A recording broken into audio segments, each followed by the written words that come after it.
Be with us here on France 24. First, then, California Governor Gavin Newsom warned that democracy is under assault amid the ongoing federal military intervention in Los Angeles.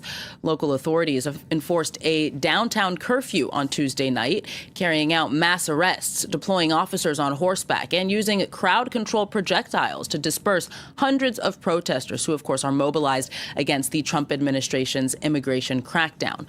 The deployment of the National Guard marked a significant escalation, with the U.S. president also calling on Marines for additional support, even though they weren't yet visible on the streets as of Tuesday. For the latest, here's our L.A. correspondent, Wasim Cornet. The Los Angeles Police Department is still working to clear the downtown area of any protesters or stragglers. Earlier this evening, we saw dozens of them being detained by authorities. The messaging has been crystal clear. If you do not live here or work here, then you are breaking the law. And the message was impossible to miss. Around 8 o'clock, right when that curfew came into effect, everybody within this perimeter got an emergency alert on their phone telling them that a curfew was now in effect until 6 o'clock Wednesday morning. The mayor of Los Angeles, Karen Bass, told reporters Tuesday evening that she had been left with no choice, that the looting of 24 stores Monday night had been a tipping point. The head of the Los Angeles Police Department also said that there had been an increase in lawlessness over the past few days. There's certainly been an increase in the number of arrests, 200 alone on Tuesday alone, even before this curfew started. And of course, we've also been hearing reports from U.S. media outlets that the National Guard troops that have been sent in by the U.S. president have in fact been sent in to assist ICE agents in their immigration raids. That would be an extraordinary development. We're also hearing that the Marines sent by Donald Trump will begin being deployed across Los Angeles starting Wednesday. Well, the situation in Los Angeles may have created a domino effect of sorts, especially in Republican states. The governor of Texas announcing late Tuesday that he will also be deploying its National Guard to maintain order.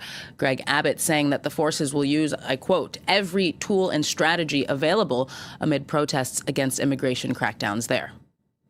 Well, as that deployment then in Texas suggests, protests against immigration enforcement raids are spreading across the United States. From Austin and Atlanta to Chicago, New York, and Washington, D.C., several cities are bracing for more major demonstrations as Democratic leaders raise concerns over a looming national crisis. Matthew Mary Carochet. In a suburb of Atlanta, hundreds of protesters from across the city lined the highway on Tuesday to protest recent immigration raids and deportations carried out under the Trump administration, joining a wave of unrest that has swept across the country. I'm here today because there's been a lot of injustices that have been going on in our country.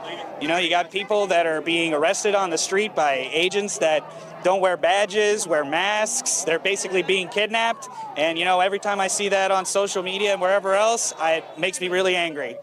Police closed off part of the road due to the demonstration and used tear gas to break up the crowd, arresting several protesters. In Seattle, demonstrators blocked vehicle exits at a downtown immigration court, trying to impede federal agents from detaining people after they leave the building. Fuck Trump! Fuck ICE!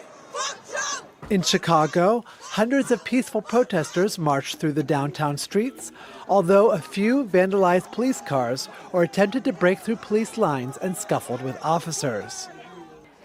And in New York, a rally of thousands took place near a large government building housing federal immigration offices before marching to a nearby immigration court.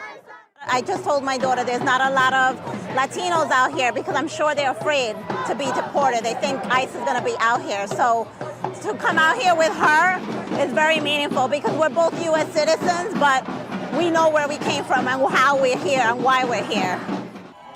Towards the end of the day, several of the protesters were arrested and pepper sprayed after skirmishing with police officers trying to keep them on the sidewalk. Please, after I don't wash them, comment, like, and make me share them.